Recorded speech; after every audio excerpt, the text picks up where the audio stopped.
For as long as I can remember, I've always wanted to explore Petra, to be able to scramble around amongst those ancient rock-cut tombs and experience what this place is really like.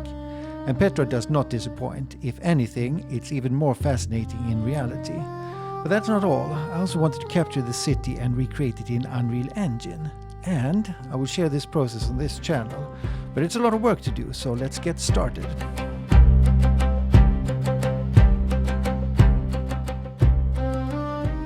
Hello there, and welcome back to the Recreating Petra project. So we are here in Unreal Engine, and let's dive right into it, what I am doing. So I'm not starting with the big hero objects, not just yet. I always find it good to do a little bit of a warm-up. So what I did, I checked out my scans that I did in the Wadi Rum desert, and it's these rocks here. So I did 5 of these rocks. Now these are quite big, chunky rocks in the middle of the desert with some sand dunes around them. And I am in this video I'm going to show you what the challenges was that I need to tackle with these ones. And I did learn quite a lot that I'm going to have lots of use for when going forward in the project.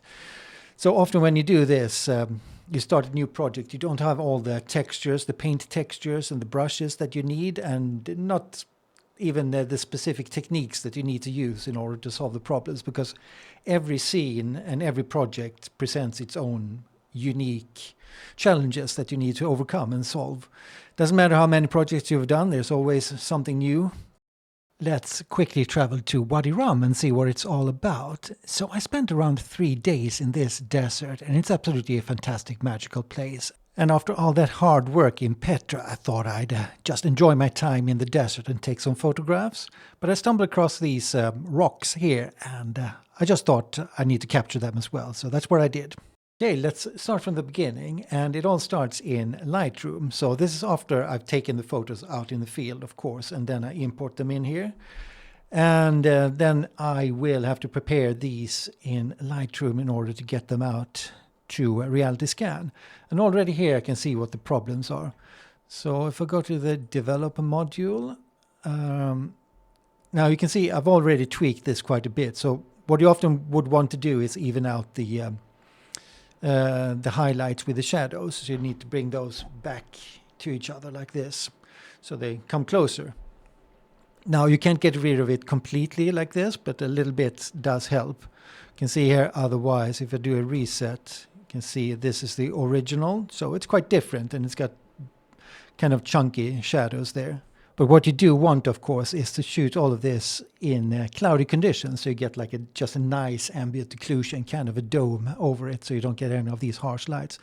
Now, what I was thinking when I got the Fuji GFX 100S, because it shoots in 16-bit and it's got the highest dynamic range of any camera that is out there.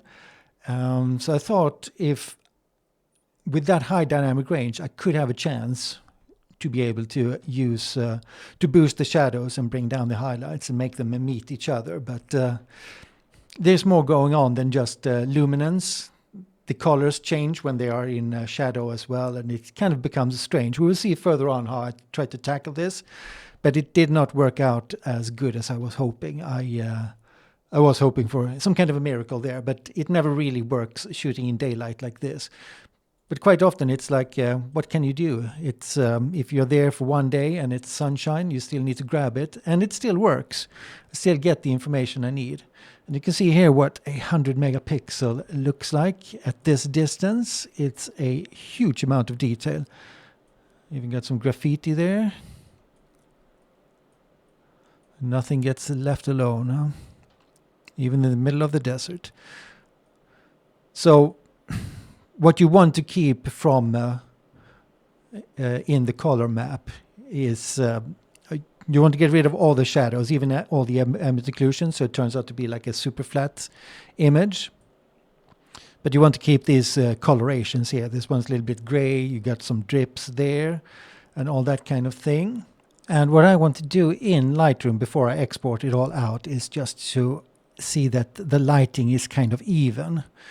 Sometimes you don't set the exposure correctly, and sometimes it just looks off. So I would go through all of these and try to get them in line with each other. Then what I do, I just export these as 16-bit TIFFs, or as PNGs. You can choose either or. So let's do that, and let's open up Reality Scan. Take a look at this. So here you can see all the camera positions that I have. And you can see I'm quite far away. So this is probably at least 50 meters away. And I used the 55 millimeters. I was zoomed in max on my lens. Because it is better when you do these things. If you can, it's always good to back up as much as you can and then zoom in, because you get a flatter perspective. And you get more details straight on. If you know what I mean. Let's see, it's a bit heavy, this one, but let's try to zoom in.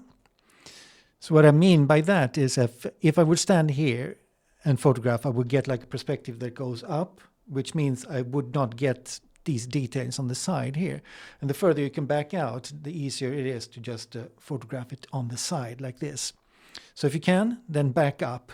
And because this is a desert, I could do that.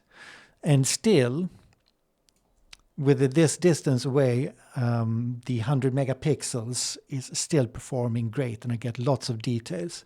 So let's see here as well. I was experimenting with the step distance, how many images I took going around, and still being able to get a good solve out of it. So let's see here. This is the original scan. So this is what I had to work with. And it comes in at 50 million polygons, which is pretty good. It's decent.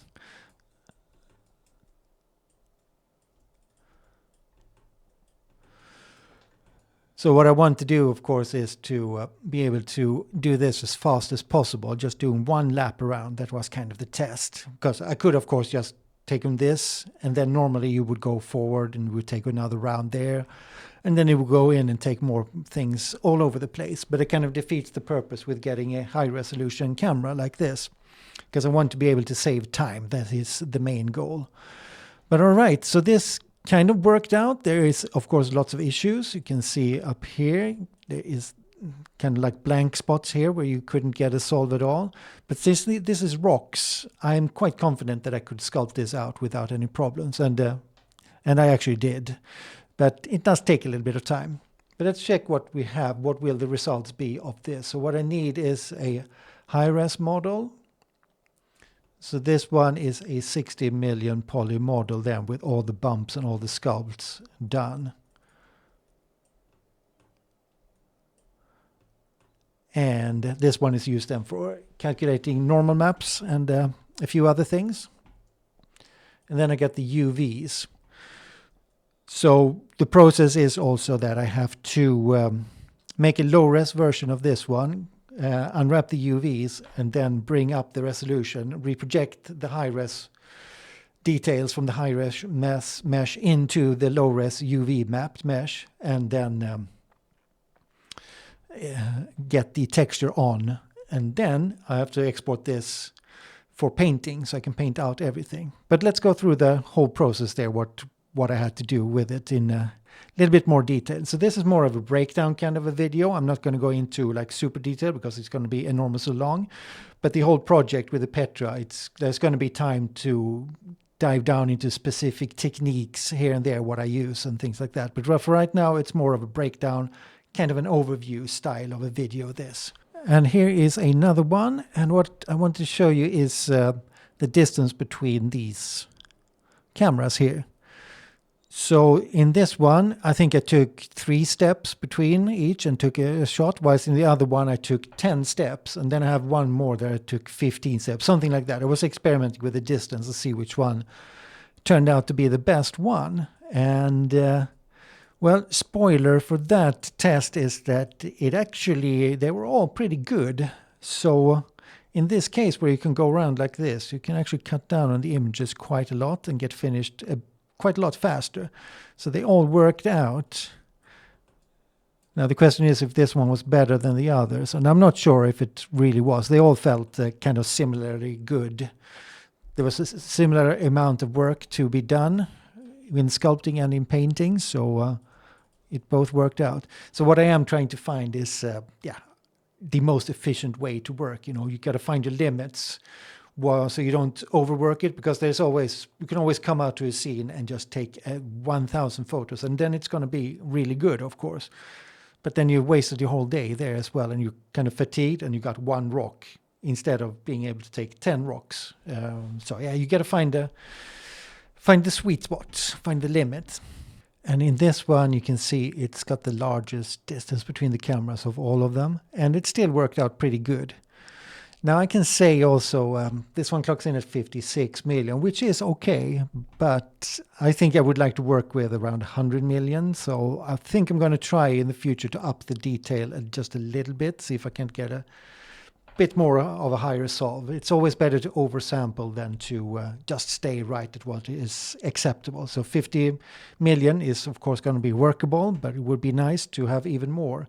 Now it is good even to go up like 200 and 300 millions and then simplify it down, because you can extract quite a lot of details that way. But in a hurry, this is really good. Because when I was out here in Wadi Rum, I didn't really have any time scheduled for doing complicated scanning, so I wanted to grab it and be able to go and still have something to work with when I came home. So this, for these kind of scenarios, this technique worked really good, I have to say. But okay, let's take a look at what this looks like when we export it out. And I want to show you in the newest version here, so this is pretty good. So there is a new thing here that they added just now, and it's this color space, sRGB. So this is the color space for the vertex colors. So there was a problem that I flagged before with the color space being saved out only in linear mode. And in some programs you open it up and it's going to be totally dark because it's linear mode. But now you can choose to encode it as sRGB, which makes it look good in 3D Coat. That's mostly what I'm thinking about. Here I have imported it into 3D Coat, and let's see what we're up against. So if I just zoom in a bit here. First of all, you can see it's importing it in the wrong color space. So I did this before they did the change in Reality Scan. So this is what it would look like. It would get it dark like this. It still works for what you're supposed to do when you just want to paint out errors and things. You get a little bit of an inkling of where the different materials are. So if I zoom in, you can see there's quite a lot of work to be done all over the place here. A lot of this will be cut away like this. Let's turn this off, the color, and see what it looks like. So what I am having to do is all of these has to be sculpted, but it's easy enough. You just get with a little bit of a bumpy brush and fill that in. But it is more than you think in the beginning. It did take me quite some time to do all of these, and the model is not super complex, but there's lots of ins and outs on this, and a lot of it is preserved, so it kind of works still. But yeah, luckily it's rock, so then you know you can kind of fix it in post like this. You can sculpt everything in and it's going to look nice. So this is what I did for all 5 of them, just a lot of sculpting work and all that kind of thing. And what you got to do is create a couple of brushes, and here it's my brush selection. So I've extracted parts from the mesh, and I use them to sculpt in and also to paint. And here we have the finished version, and you can also see I gammaed up this vertex colors here in Houdini, so it looks a little bit better. And if I go in, you can now see that all of these, it's easy if I turn off the color. So all of these here are now sculpted in. So I use a combination of either the base clay or the wet clay, and just have this bumpy alpha on and just go over the surfaces like this. And then I might also use the extrude, and then you can just drag out and get some more realistic looking patterns in if that's what you need. So yeah, these are bigger and more complicated than I thought, but it took its little time. But once it's done, let's see what it looks like here. So I just get these out here, and then I would export one high-res version of this at around between 40 and 50 million polygons, and I will export a low-res version And that one is around 10 million polygons. In Houdini, we need to do some cleanup. So I got the low res here. Well, it's 10 million, so it's not super low res, but I need to clean it up. So I remove everything. So we just have the points here, and this is what it looks like. And then I'm just going to create a, like that, a Boolean box, so I can cut off the bottom here, because now I do not want this base to be filled, not for this type of rock. As you can see, it's now removed, and that would make it more appropriate as an asset. Next step is a couple of reductions here. So I need to get this down so I can UV map it. And my UV mapping, what I can use is usually at max 800,000 polygons. But it's even better if I just use like 250,000. Now, why these two numbers? Well, it's because when I subdivide 800,000 triangles like this, and I subdivide it, I want it to reach around between 40 and 50 million polygons. That is the sweet spot for the amount of details that I want to get it in, because this one is going to be uprest afterwards. So first we go down, create the UV map, and then we're going to uprest the whole thing back to its original size of 40 to 50 million polygons. So if you just do the simple math, then around 800,000 is it's a pretty good number, because then you can just divide it and then you end up with around 40 million polygons. And the same with 250,000. 250,000 subdivided once and it becomes 800,000.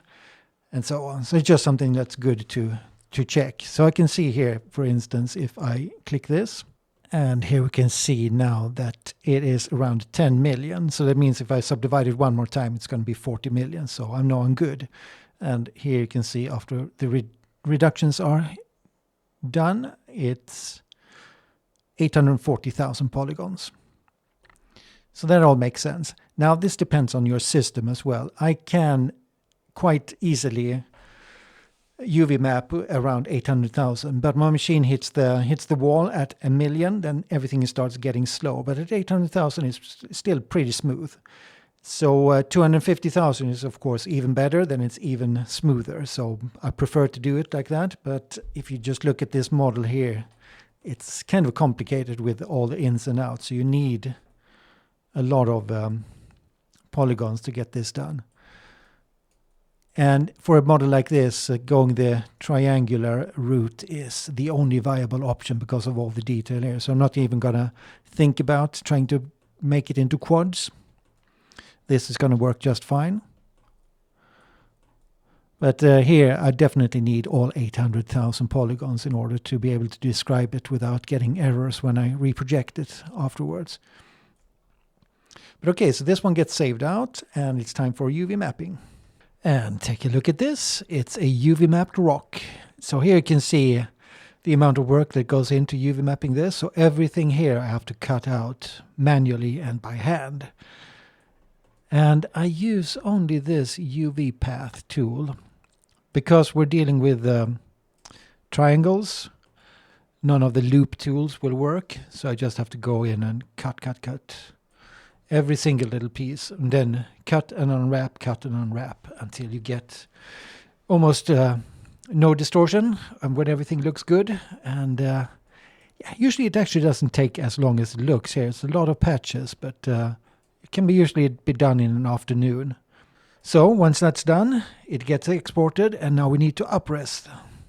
We are back in Houdini, and I got the low poly mesh imported here. These are just fixes that I needed to do, and then I just clean it up a bit, and I have the high res mesh here. So what I do is I subdivide it and then project it onto the high res mesh to get the details there, and then let's do here. Then I subdivide it one more time, and then I reproject it again. So it ends up being around 10 million, I think is a good number. So this is going to be used both as a painting and a reprojection mesh in Reality Scan. And the reason I think around 10 million is good, it's also when you do the painting, you need some details in there for calculating curvature and a few other things. Curvature and ambient occlusion. So this one goes then out. I will save this as a 10 million polymesh for Reality Scan. Now this stage here I can do in ZBrush also. And it's actually preferred to do it in ZBrush, but I'm trying to find a way around not using ZBrush, because if you don't have the 2022 version, which I have, and I haven't gotten anything since, it costs a lot of money to use it on a daily basis. So I'm trying to find a workaround for that, and it kind of works like this. It's not as good as doing it in ZBrush, mostly because if you get some tiny errors when you reproject it, you don't really have that capable sculpt tools here to smooth it out and reproject it again. Not as good as you have in ZBrush, even though they are getting better in Houdini as well. But this one goes out, and we go over to Reality Scan. And in Reality Scan, we are now just gonna go here and hit the texture button. So it's just gonna take all the cameras, calculate the new texture onto the 10 million poly mesh that I just created. So just import it, create a new texture. But what I also can do, if I want, is import the high-res version here and create a normal map. Now, I'm not going to do that in this case, because further down the line I have some different needs when it comes to creating the normal map. So I prefer to do that in Houdini. But it works just fine here. It's a high quality, very nice normal map, and it's super fast. So if that's all you need, then why not do it here?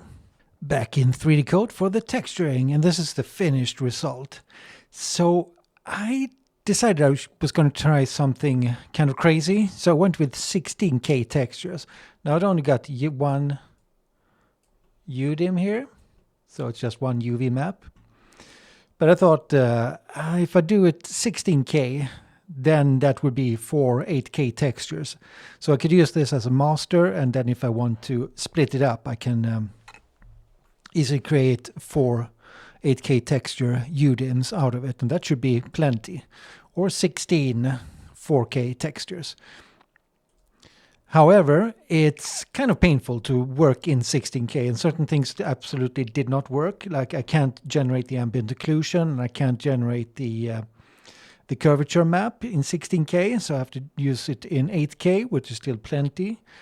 But what I can do is I could import and start painting the diffuse map in 16K, and I can also import the normal map in 16K. And it kind of works smooth. I didn't have any problems painting with it, but it does slow down just saving and a few other things.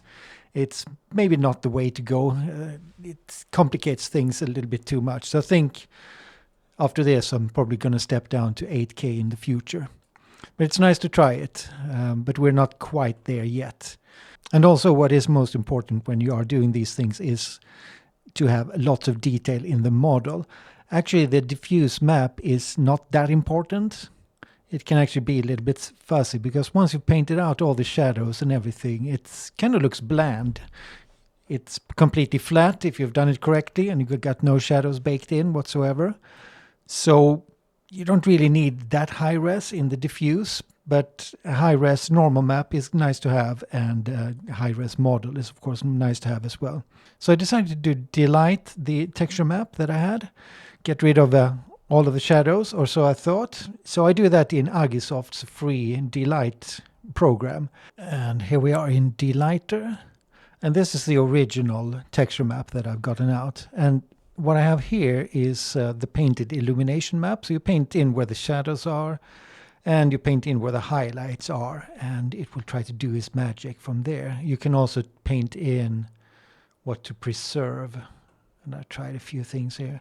I'm by no means an expert in this software. This is just how I think it operates, and I do get some results. It's I mean, if you have to resort to this, it is a pretty damaged map anyways, but I think I get better results now than I've ever gotten before because of this new camera, so it's not completely useless. I did not have any good luck before in delighting this. It can change the colors quite drastically. But for this one, it served as a base that I could use. Now, I ended up not using very much of it because I started repainting everything, and that's often how these things go. Once you start painting, you just can't stop, because it kind of looks odd when you keep a bit that's from the original and then there is painted stuff in there. But I prefer to always use just raising the ambient occlusion if I got no direct sunlight or things like that, just manually kind of delight it into looking good. Because certain things you can hand paint, like a rock like this, it's possible, but some are just too complicated, will take forever to do it with. But when you got a rock here with nothing else on it, there's no moss or anything, it's just these gray stones here and little drips and discoloration of the rock, and you can easily do something similar like that. So that's what I did. Let's see the result of it though.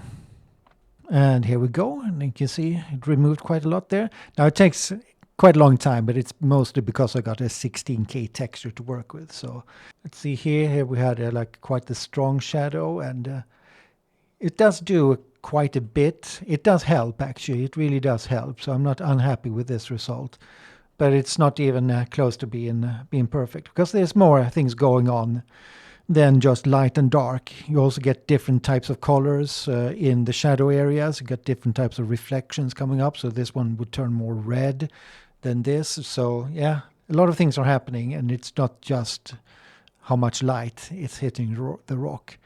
And we're back in 3D coat. So that's the D-light texture there. And then what I do, I just a couple of layers. Try to keep it as simple as possible. So here I figured out well, pretty soon that I couldn't really keep that much from it. Well, it actually took me a little bit too long to figure that out.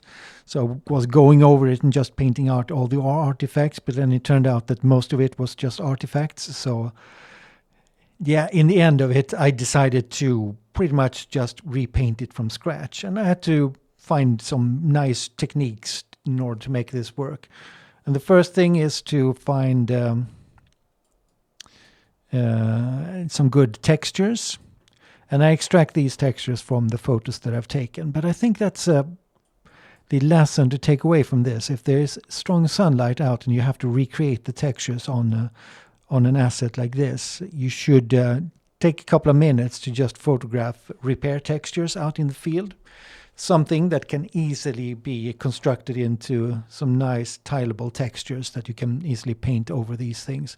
Just think of exactly what you need. Do you need some drips? Which type of colors do you need in that thing?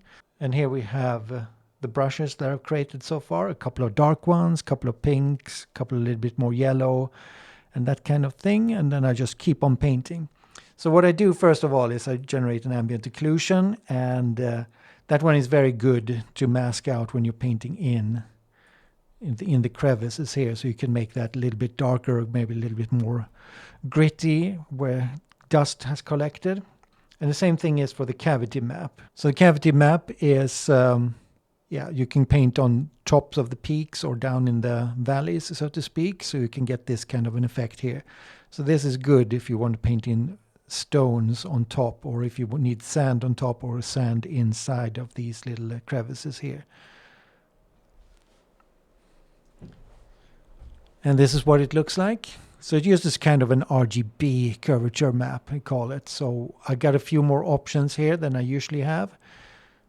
Let's see quickly how this works. So you got here more on concave, more on convex. And then I got the cavity width, and that's where the RGB thing comes in. So I can make it bit more fuzzy if I go and get it all the way up to 100% and things like that. It doesn't always work as intended. I think it's a little bit dodgy, but what I found out during this session, how to handle it, it's because you can often get kind of a blobby result. So yes, still might have a few things that looks a little bit dodgy, but you get these kind of edges here. Here it looks quite good because I've worked hard to get rid of it. But what you need to do is to work with have a brush with transparencies. So if you just paint on top of this, it's going to easily turn quite blobby. But what I did this time is I would take a material like this. In the brush settings, I would use the drag. This is like a drag rectangle like what you have in ZBrush. So what I can do then, if I put it on slate here, for instance, and more on convex, And if I choose a nice alpha to use, and I have a material, and I get the brush set to drag rectangle, and this one set to just on the tops, I can now drag out something that is in the shape of the alpha that I have. So this is incredibly useful because now I get the fuzziness of the alpha and I don't get this blobby kind of a thing. So this is what I did. So I just have to layer transparencies over each other and try to make it work. So working in the grime, dodging and burning, getting some extra noise in, and just try to work it up to something that looks passable. And then in the end, you got this kind of a map, a very flat map. But I still prefer to bake in just a little bit of ambient occlusion in there, just to help Unreal Engine, because I think Unreal Engine doesn't handle ambient occlusion very well. They don't like to use it. And the one that they have that you're supposed to use, I don't never really get any good effect out of it. So just a little bit like this to help it along. Because this also serves as discoloration, which is... if it is in the ambient occlusion area here, it should be a little bit darker because it hasn't been bleached by the sun or by the weather and things like that. So it's not wrong to do it. But that's painting of the texture. So now I just got to make the other textures as well. And what I need is a roughness map, and I need the normal map I have here already. But I'll show you how to do that. And ambient occlusion map I export as well. But the important thing is just get a roughness map out now. And I do it pretty simple in Photoshop, but I'll show you what it looks like. And here we have it. So I have a couple of actions here that I just click go on. See here? So it just gives me a couple of nodes here. So I got one black and white. See? So the cool thing with the black and white is that I can tweak individual colors here. So I got the reds and the yellows, and if there are any greens or anything, this is a very simple texture. It's pretty much only yellows and reds. But I can tune these to my liking, so I get the right amount of contrast between the different colors and the different materials. So I think this gives a pretty good start. And then I will have to invert it. Do that there, and then I got the levels here where I would just tweak so it becomes the right amount. Now this is going to be it's a roughness map and it's rocks, so they're not very shiny at all, so it's going to be very high up in the whites here. What I can do is also copy this ambient occlusion map here and just paste it in. Now what I can do with this is I don't want it to be as reflective at all in the shadows. So if I make the shadows completely white, that's good. So I just hit Control I for invert, and then I can just, let's take a linear dodge here. And we see, you can see it adds quite a lot there where it's supposed to be dark. Maybe it's too much. So we just get it something like that. So now you avoid specular highlights in the shadows, which can sometimes occur and can be quite annoying. So just simple things like this. I don't necessarily like to spend too much time on this. Normal maps in Houdini.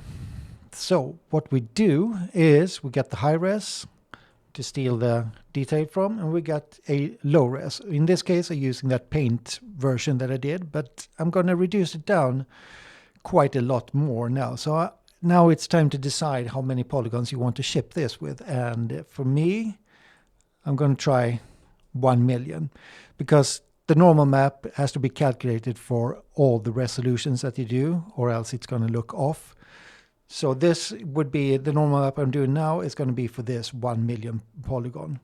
It's a tiny bit of a smooth here just to, because sometimes it's not always necessary, but sometimes when you do the reduce, you can get some kind of annoying overlap here that screws with the normals. And just separating them a little bit helps quite a lot. And then I'm going to ray it to this one there, or actually, yep. And down here, you got to assign a normal to smooth out all the normals so you don't get faceted edges. And then you got the maps baker here. And in the maps baker, you just have to make a few settings. Let's see what we need to do. We need to set the resolution 8K, and I need to, well, this is the preview channel, so I can see it in here. So this is normal. And here we got a max trace distance, so you can visualize that. That's the little thing here that you see. Just you want it kind of close, just to not get artifacts in the more complicated areas here. And then normal gamma 1, and then you just hit bake, and that should be it. If nothing's wrong, then this one works great. And now if you want to make something that's even more low res, you have to do this all over again. So one normal map per mesh. And we're finally getting super close to exporting this out into Unreal Engine. So what I do after normal maps is I'm just gonna scale it into position, so I get the exact scale that I want. And I'm going to assign a material. Now this doesn't really have to have any textures or anything at all. All I need is the material name, because it comes up as a primitive attribute here, the shop material path. That's so you get a material with a name in it in Unreal Engine and other programs. You could leave this empty as well and just assign whatever material you want, but yeah, why not give it a name? So now this name here is going to show up, so you know where it comes from. And then a little bit of a cleanup, and careful with the naming here as well. This also shows up in different programs. So name it so it looks good. Or else if you have like a default blah blah blah or polysurface 1000 or something, that's going to show up there as well if you don't give it a proper name. And in the FBX export settings, I am clicking off export in ASCII format. This one comes up by default. Now this is only for Blender, and Blender can't take this. And then convert units is a good one to click in, because Houdini works in meters and many other programs works in centimeters or sometimes decimeters or whatever. But this one will ensure that it's going to work pretty nicely between the different programs, so I don't have to do an extra scale here. And just compute smoothing groups, because that is what Unreal Engine asks for. So in order to not get that message, you can just click that in, and that should be fine then. After that, you can just import it into Unreal Engine. And here we are in Unreal Engine. So I just drag drop in the FBX mesh that I did. And I also import all my textures. Now, when you do this, you actually get a material from Unreal. I didn't find it to be super useful. I think it's a bit broken at the moment when I'm trying this, that I didn't get the roughness to work. The normals worked and the diffuse worked, but a lot of other channels did not do anything. So I got my own material here. So the materials I'm using is normals. And I like to name it Norm DX, so I know it's in DirectX space, so you don't have to flip the green channel here. And I got this ORT texture, so that stands for occlusion, roughness, and translucency. Now I don't have any translucency in this one, so that's not used at this moment. You can also, I also have these separate as an occlusion and a roughness that I can just drag in as well. And that might work just as well as having this ORT texture. But my material that I've been using for a while is kind of set up like this. So I just get the albedo in there, the normals, and this texture here. And that is pretty much it. Now what comes after this is to publish it to the Fab store and doing all that kind of stuff. So I need to render it. I need to render thumbnails and all that thing, and I do that in Blender. And this is what I render in Blender. Just get a sample of the rock out and get some simple text on it. I'm still working out the best way how to present these things, and I have not really decided yet how to do it, but try to keep it as simple as possible. It's often when you come to this stage that you're running a bit low on energy, and this is not really what you want to do. making all of these images and thumbnails and writing the texts. But it's got to be done, and the better you can do it, the better it's going to be. And here we go. These are the 5 stones that I did. So it's only in FBX at the moment, but I thought when I do these projects that I would try to upload as I go along. As I finish one, I will try to upload it immediately, so I have it here. Now these single assets here, they don't really sell that much, but this also serves as a good library for your own stuff, so you always know how to reach them. And you can use the fab feature inside of Unreal Engine for your own stuff as well. So that might save you, well, maybe it doesn't save you extra disk space, but it gives you another place where you can have your assets, and you can reach them from wherever you are in the world as well if you want to build something on the fly. But it's always good to have a backup as well, and the fab interface can be very good for this. Well, let's dive in and just see what I've done. So you just need the description. I add an FBX, let it calculate through and fill in all the information. I try to keep it kind of simple, this. Just set the price, $6 and $12 for professional, a few of the tags. And then this is the hard part, I guess, just getting the thumbnails and images up. But at this point, I only use 3. I think that's enough for now. Now there is the option to upload a 3D model, and I sometimes do that, but these ones they're kind of complicated, so they didn't do too well in 3D. Yeah, you want to upload them in full resolution, maybe 1 million polygons, and some you can make a bit lower, and it still looks good, but this didn't look too good. If I try to decimate it down to like 10,000 and stuff, it's going to need a bit more work to get that to look okay. I will probably do it in the future. Just for now, I just want this up here like this. And that's about it. So I got all of these 5 up, and it's time to start with the next project. And as a sneak peek of the next video, let's take a look at what I'm going to do. I'm going to tackle one of these temples here. So I chose this one because it has a specific type of challenges here that I was interested in solving. So first of all, it's the lighting. It's got a very strong sunlight, and I'm hoping to see if I can improve my technique of getting rid of the shadows and that kind of thing. Also, it comes in 3 parts. So you got the centerpiece here, but you kind of need the other pieces for it to work out as a cool object. So what I'm thinking is I'm going to sculpt this into becoming one piece, make that nice. Same here. And then these ones will be partly standalone, and then partly I will deliver it as one object that you can place around in your scene as well. So this is something I need to solve as well, how I'm going to pack it for Unreal so it's easy to place in the scene. So we'll figure that out as well. If you want to help me out, then all you need to do is like and subscribe, and maybe leave a comment down below. That's all that it takes to spread the video far and wide on YouTube. That actually really helps me out at this point. I also have the Fab store where you can pick up some assets if you actually need it for your project. I also publish some free assets there, so you can go and check that out and see what you can download, and maybe you get some use for that. But otherwise, I hope to see you around next time.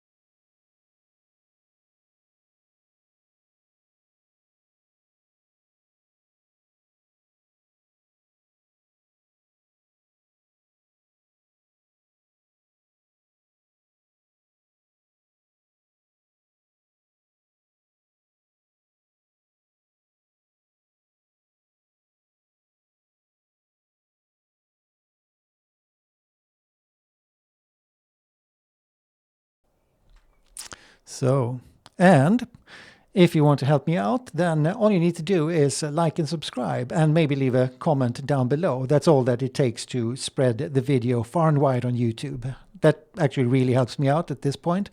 I also have the Fab Store where you can pick up some assets if you actually need it for your project.